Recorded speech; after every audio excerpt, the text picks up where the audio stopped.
어머니의 기도 찬양 참으로 감사합니다. 어머니 기도를 생각하게 했는데 제가 지금까지 이렇게 살아있고 건강한 것은 나를 위해서 기도하시는 어머님의 기도가 있기 때문입니다.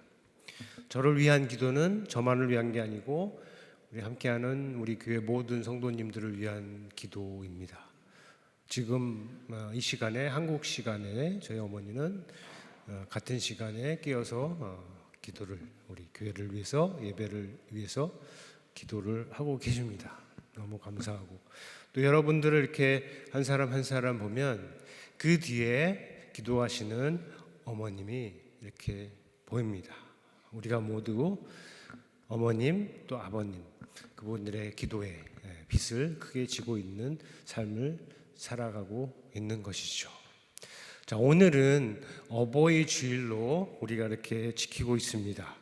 부모님이 우리에게 얼마나 귀하고 소중한 분이신지 생각을 하고 그리고 부모님들께 지금보다는 더 잘하자는 뜻으로 우리에게 주시는 말씀을 특별히 부모 공경에 관한 말씀을 우리가 듣고 그것을 마음에 새기는 날이죠.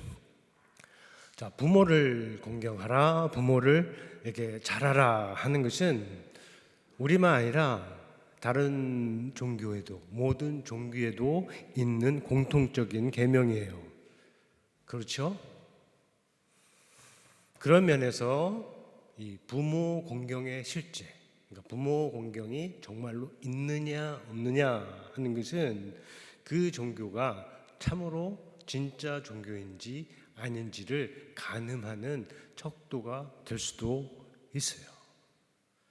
우리가 속한 기독교 한번 볼까요? 어떻습니까? 우리는 부모 공경을 제대로 하지 않는, 부모님을 제대로 공경하지 않는 그러한 종교인가요? 아니면 그 어느 종교인들보다 부모님에게 더 잘하는 사람들인가요? 교회 다니는 사람들이. 저는 두 번째라고 봐요. 두 번째로 봅니다. 교회를 다니면서도 부모님에게 못하는 사람들이 분명 있어요. 적지 않게 있습니다. 그런데 더 많은 사람들이 예수님을 믿기 때문에 부모님에게 더 잘하고 있어요. 예수를 믿지 않았다면 부모에게 함부로 했을 수많은 사람들이 예수님을 믿기 때문에 제대로 믿기 때문에 부모님에게 더 잘하고 있다 하는 거예요. 근데 설령 실제가 그렇지 않다고 하더라도 제가 제대로 모르고 있다고 하더라도 그리스도인들은 교회에 다니는 사람들은 이 부모 공경에 있어서 다른 어떤 종교인들보다 더 잘해야 되는 이유가 있습니다. 하나가 아니고 여러 개의 이유들이 있습니다. 자, 첫 번째로 내 부모를 공경하라 하는 말씀이 있죠. 성경의 중요한 말씀입니다. 이것은 하나님께서 모세에게 주신 십계명의 일부예요. 십계명이 뭡니까? 한마디로 율법 중에 율법이에요. 그 중에 포함되어 있는 거예요. 또한 부모 공경은 10개의 계명 중에 5번째 계명입니다. 다시 말하면 하나님에 관한 계명이 있고 사람들, 이웃에 관한 계명이 있는 그 사이에 딱 자리 잡고 있는 것이죠. 성경에서 부모 공경이 얼마나 중요하냐 하는 것을 보여주는 또 다른 것은 부모에게 잘못하는 자식들에 대한 벌이 아주 무겁습니다. 중합니다. 부모를 치는 자가 그때도 있었죠. 저주를 하는 자, 부모에게 반역하는 자, 징계고 혼내켜도 바뀌지 않는 자, 그런 자들에 대한 벌은 최고로 무거운 것입니다. 자, 여기서 한번 생각해 볼까요? 왜 부모님을 공경을 해야 될까요? 왜 부모님에게 잘해야 할까요? 이런 질문을 왜 하느냐고 묻는 사람들도 있겠지만 어떤 사람들의 경우는 중요한 질문이기도 해요. 왜냐하면 부모를 공경하기 힘든 경우들이 있기 때문에 그렇습니다. 자, 우리가 간단하게 살펴보아야 돼요. 왜냐하면 더 복잡한 내용들이 있기 때문에 이 질문에 대해서 우리가 부모를 왜 공경해야 하느냐 하는 이 질문에 대해서 가장 일반적이고 보편적인 이유를 우리가 알아야 합니다. 그것은 뭐냐 하면 뭐예요? 자녀를 낳고 기른 부모라는 사실이에요. 하나, 다른 게 아니에요. 자녀를 어떻게 해요? 낳고 기른 사람이라는 사실 하나면 충분합니다.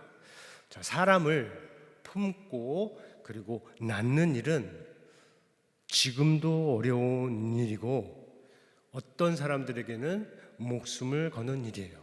옛날에는 훨씬 더 많이 그랬죠.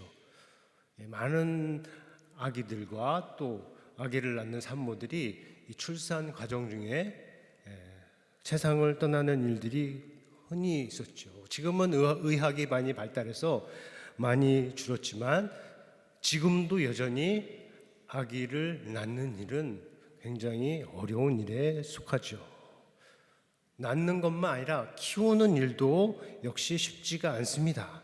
많은 희생을, 정말 큰 희생을 내가 하고 싶은 걸 포기해야 하는 것을 감수해야 하는 것이에요. 그래서 이것이 낳아주고 키워준 것, 이것만으로도 부모를 공경해야 되는 충분한 이유와 보편적인 근거가 된다 하는 겁니다. 자, 이 부분에 있어서는 성경도 다르지 않습니다. 오늘 말씀 25절을 한번 같이 읽겠습니다. 시작. 내 부모를 즐겁게 하며 너를 낳은 어미를 기쁘게 하라. 자, 부모님을 즐겁게 해주라. 또 어머니를 기쁘게 하라. 이렇게 말씀을 하셨는데 그 근거가 무엇입니까? 하나는 부모라는 거예요. 그냥 부모. 너의 아버지와 어머니라는 거고 또 하나는 낳아주셨다는 거예요. 그러니까 낳아주신 부모이기 때문에 그렇게 하라. 어떻게 해요? 즐겁게 하라, 기쁘게 하라. 보통 부모에 대해서 우리가 듣는 말씀은 부모를 공경하라잖아요. 그런데 오늘 말씀 뭐라고 합니까? 부모를 즐겁게 하라, 기쁘게 하라 하고 있어요. 즐거움과 기쁨은 성경과 하나님 나라에서 아주 중요한 주제라고 했어요. 하나님 안에 충만한 것들이고 하나님께서 그의 백성에게 주시기 원하시는 것들이고 하나님께서 그의 백성으로부터 얻기 원하시는 것들이 바로 여기서 말하고 있는 기쁨과 즐거움입니다. 그리고 이 말씀이 가르치듯이 이 기쁨과 즐거움은 부모가 자녀로부터 얻어야 할 것 중에 하나죠. 부모가 자녀로부터 얻을 수 있는 최고의 선물, 최고의 보상은 바로 다름이 아니고 부모가 자녀로 인해서 얻는 마음의 기쁨, 마음의 즐거움일 것입니다. 자, 우리의 부모 공경과 그리고 그에 대해서 부모가 느끼는 부모님의 기쁨은 이 동전의 양면과 같아요.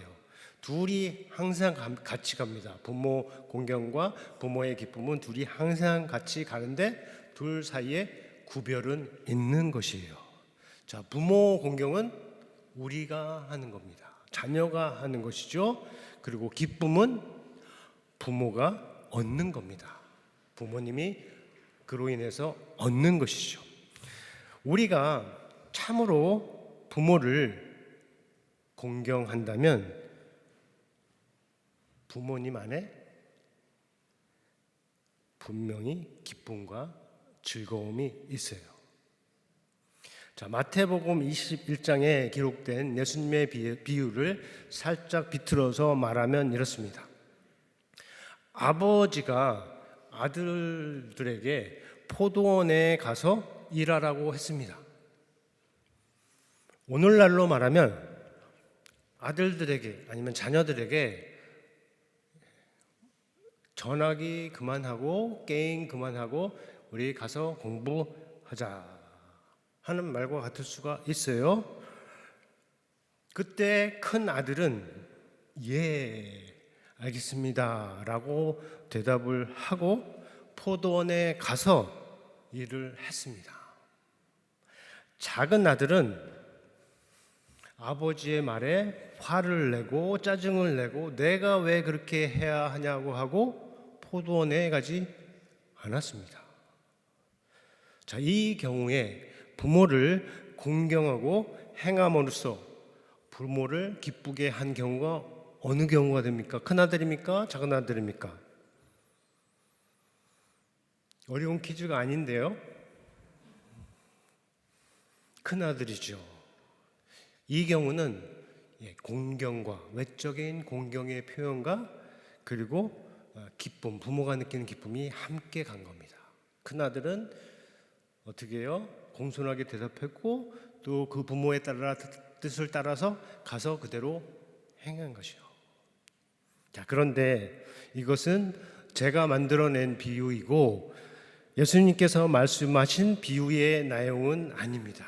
예수님께서 말씀하신 비유 속에서는 큰 아들이 포도원에 가서 일하라는 아버지의 말에 예, 하겠습니다라고 대답을 했지만 사실은 가지 않았고, 그리고 작은 아들은 아니다, 싫다고 대답을 했지만 뉘우치고 가서 어떻게 했습니까? 일을 한 것이에요. 자, 이 비유를 통해서 우리가 생각할 수 있는 다음 세 가지가 있습니다. 첫째로 자녀가 행하는 공경과 자녀가 하는 공경과 그것으로 부모가 얻는 기쁨 사이에는 간격이 있을 수 있다. 두 번째로는 부모를 공경하는 것 같지만 그렇지 않은 경우와 공경하지 않는 것 같지만 결국 부모를 공경하는 경우가 있다 하는 것이죠. 그렇다면 세 번째로 부모가 느끼는 기쁨은 자녀의 공경이 진짜인지 아닌지 알 수 있게 해주는 기준이 된다 하는 겁니다. 여러분께서 부모님을 향해서 행하는 모든 공경이 참으로 그 부모님 안에 기쁨으로 이어진다 한다면 여러분의 공경은 정말로 공경이 되는 것이고, 만약에 여러분이 무엇을 한다고 하더라도 부모님이 그 안에서 기쁨과 즐거움을 얻지 못한다 하면 우리의 공경에 대해서 다시 한번 생각을 해볼 수 있다 하는 것입니다. 자, 물론 기쁨을 얻는 부모 자신의 기대와 기준도 있어요.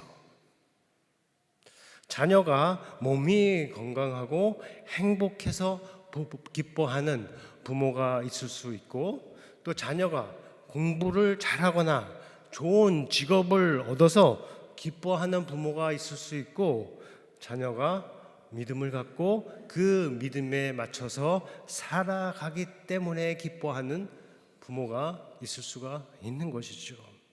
자, 오늘 말씀이 가리키는 부모는 어떤가요? 잠언 23장에서 가리키는 부모는 어떤 사람인가요? 그들은 자녀의 지혜롭고 의로운 삶에 대한 기대를 갖고 있습니다. 24절 함께 읽어보겠습니다. 시작. 의인의 아비는 크게 즐거울 것이요 지혜로운 자식을 낳은 자는 그로 말미암아 즐거울 것이니라. 자, 여기에도 즐거울 것이라, 기쁨과 즐거움의 말이 반복이 되는데 연결된 것이 있어요. 무엇인가요? 의로움과 지혜입니다. 그래서 의인의 아비가 즐거울 것이요 지혜로운 자식을 낳은 자가 그로 말미암아 즐거울 것이라 라고 말씀을 하는 겁니다. 이 말씀보다 앞선 부분에 있는 말씀도 우리가 함께 보고 읽어보겠습니다. 시작. 내 아들아, 만일 내 마음이 지혜로우면 나하고 내 마음이 즐겁겠고, 만일 내 입술이 정직을 말하면 내 속이 유쾌하리라. 자, 여기서도 기쁨과 관련된 말이 반복되고 있죠. 하나는 아버지의 즐거움, 다른 아비 유쾌함까지 말을 하고 있습니다. 그런데 이번에도 그 즐거움은 지혜와 정직과 연결되어 있는 것이에요. 자, 의로움과 정직, 또 지혜, 이런 것들은 한두 개의 말이나 한두 개의 행위로 그치는 것이 아니라 모든 생각과 선택과 행동에 나타나는 것들이에요. 그런 것들이 바로 잠언의 부모가 기대하는 것이라 하는 겁니다. 예수님을 믿는 우리의 부모님들은 어떨까요? 많이 다르지 않습니다. 예수를 제대로 믿는 부모님들은 자녀들이 예수님을 잘 믿고 하나님의 마음을 배우고 하나님의 마음을 깨닫고 그리고 그 뜻에 따라서 살아가는 것, 그것으로 인해서 가장 큰 기쁨을 얻을 것입니다. 자, 그런데 이것을 유교의 것과 비교를 해볼 수가 있어요. 이 의미를 우리가 좀 더 잘 알기 위해서 유교의 것과 비교를 해볼 수 있어요. 유교를 말하는 이유는 이 한국 사람들의 배경에 유교가 있기 때문에 그래요. 그래서 아직도 우리 안에는 유교가 남겨진 좀 부분들이 좋은 것도 있지만 안 좋은 것도 있다 하는 것이에요. 자, 유교에서도 부모를 기쁘게 하는 것이 아주 중요한 덕목이죠. 그런데 거기에서는 부모가 크게 두 가지 기대를 가지고 있습니다. 하나는 부모에게서 받은 몸을 훼손하지 않고 후대로 이어지게 하는 거예요. 그래서 자녀가 몸을 잘 지키고 아들을 낳고 그리고 대를 잇게 하면, 그러면 부모가 큰 기쁨을 얻는 것이죠. 반대로 몸이 상하거나 대를 잇지 못하면 가장 큰 불효가 되는 겁니다. 자, 이것이 이해되는 부분이 있지만 이것이 절대적인 가치가 된다면 문제가 되겠죠. 이 관점으로 보면 자기 의지나 행위에 상관없이 무관하게 불효자가 되는 사람이 참으로 많은 것입니다. 살면서 일하면서 몸을 다치는 경우가 있잖아요. 또 아들을 못지 못하는 부부도 많이 있는 것입니다. 자, 또 다른 기대는 소위 입신양명이라고 하는 것이에요.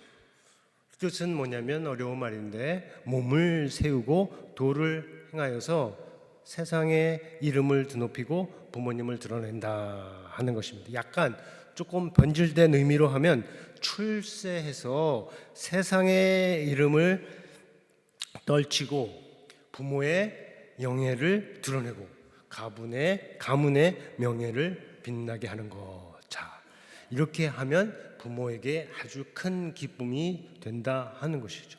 좀 더 왜곡된 의미로 하면 부모가 사람들에게, 아는 사람들에게 아주 크게 자랑할 만큼 자녀들이 뭐예요? 성공하는 겁니다. 출세하는 겁니다. 이름을 알리는 것이죠. 자, 이건 역시 만족시키기 쉽지 않은 기대이죠.